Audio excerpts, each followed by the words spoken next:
Bonjour et bienvenue chez DigiSchool, je suis Oriane, votre professeure d'économie.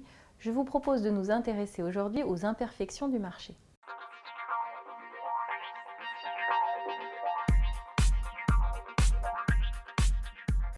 L'État intervient également pour pallier à ce qu'on appelle les imperfections du marché qui vont perturber le fonctionnement d'un marché concurrentiel. Alors, il existe deux types principaux d'imperfections du marché. D'abord les ententes illicites et puis également l'asymétrie d'information. En ce qui concerne les ententes illicites, il s'agit d'une action concertée par plusieurs entreprises qui vont permettre aux agents économiques de limiter la concurrence, d'avoir un pouvoir sur le marché qu'ils n'auraient pas si le marché était en situation concurrentielle.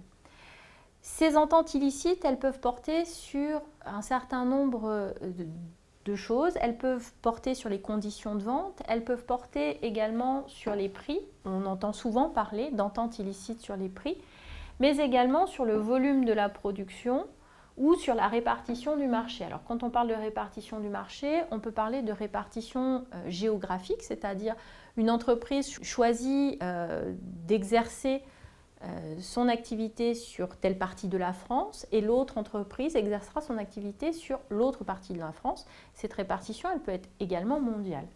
On peut également avoir une répartition sur la nature de la production. Dans ce cas-là, en fait, une entreprise dit, eh bien moi, je vais proposer tel type de produit et l'autre entreprise proposera tel type de produit. Il existe dans ces cas-là une intervention de l'État pour justement éviter ces ententes illicites. Nous parlerons de l'intervention de l'État dans une autre vidéo. Autre imperfection du marché, lorsqu'il y a ce qu'on appelle une asymétrie de l'information. Alors, l'asymétrie de l'information, c'est lorsque les acteurs du marché ne disposent pas des mêmes informations. L'État, dans ce cas-là, peut intervenir d'un point de vue strictement législatif grâce à ce qu'on appelle des lois sur la transparence des prix, par exemple, ou sur la transparence des caractéristiques des produits, en précisant les caractéristiques des produits. Internet a ici un rôle très important. On a vu, grâce à Internet, le consommateur reprendre un petit peu le pouvoir, puisque Internet permet d'avoir accès à des informations auxquelles, en tant que consommateur, nous n'avions pas accès avant. Il n'en demeure pas moins que l'asymétrie de l'information existe toujours, même si Internet a amélioré la situation.